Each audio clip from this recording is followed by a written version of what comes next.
After seeing the clay model of the Ford Mustang GT3 race car in the design studio, Ford Chief Executive Officer Jim Farley decided the blue oval needed to turn it into a road car. Built from a desire to win Le Mans with a Mustang, the 2025 Ford Mustang GTD is essentially the street-legal version of Ford's upcoming racer that is due to debut at the 24 Hours of Daytona before heading to Le Mans.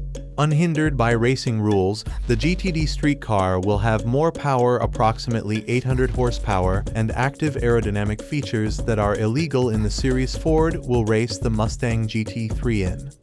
Ford plans to build the street-legal GTD in limited numbers, and it intends for this Super Stang to take on the best track cars in the world. Designed and engineered by Ford Performance and Multimatic, the GTD starts life as a body-in-white run-of-the-mill Mustang that leaves the model's Flat Rock, Michigan plant and heads north toward Multimatic's factory in the Canadian province of Ontario.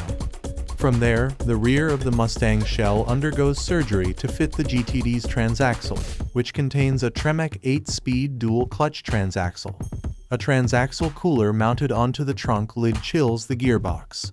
Ford tells us there's still some trunk space under the transaxle cooler's ducting and radiator, but we didn't get to see it.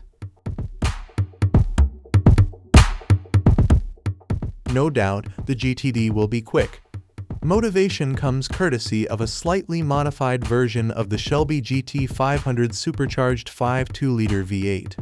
In GTD guise, the blown bent 8 ought to make around 800 horsepower up from the GT500's 760 horsepower and redline at 7,500 RPM. A dry sump oil system should allow the engine to keep all 8 cylinders sufficiently lubricated on the track. Even with this addition, the engine maintains the same mounting position as the GT500. An available titanium exhaust made by Akrapovic blows hot air out of 2 large pipes that protrude from the rear fascia. We assume the GTD includes a launch control system, so it can make the most of the traction provided by the Mammoth 34530 ZR20 Michelin Pilot Sport Cup 2R rear tires. Up front, Ford fits the GTD with 30-2530 ZR20 rubber, among the widest tires we can recall seeing fit to the front end of a production car. A bespoke suspension makes the most of the rubber's grip.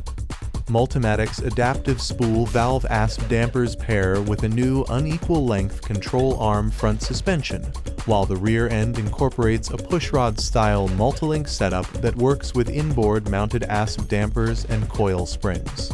Forged aluminum wheels come standard, but even lighter forged magnesium wheels are optionally available to further reduce unsprung weight. Massive carbon ceramic brake rotors hide behind the GTD's wheels. Dedicated cooling ducts help keep the front rotors from overheating. With the push of a button, the GTD's body drops approximately 1/6 inches in order to make the most of its aerodynamic package. The massive wing hanging off the C-pillar is an optional extra, and it's due to come with a hydraulically controlled active drag reduction system DRS to increase downforce when necessary. Pressure-reducing vents in the front fenders and hood look like pieces pulled from a dedicated Le Mans racer. For those wanting the most extreme aero package, Ford will offer a carbon fiber underbody that comes with hydraulically actuated, active front flaps. The GTD is shockingly wide, with aggressive fender sculpting. The 4-inch wider track, aggressive stance, and improved proportions of the approximately $300,000 Mustang variant made the Shelby GT500 that Ford parked nearby look like Danny DeVito to the GTD's Arnold Schwarzenegger.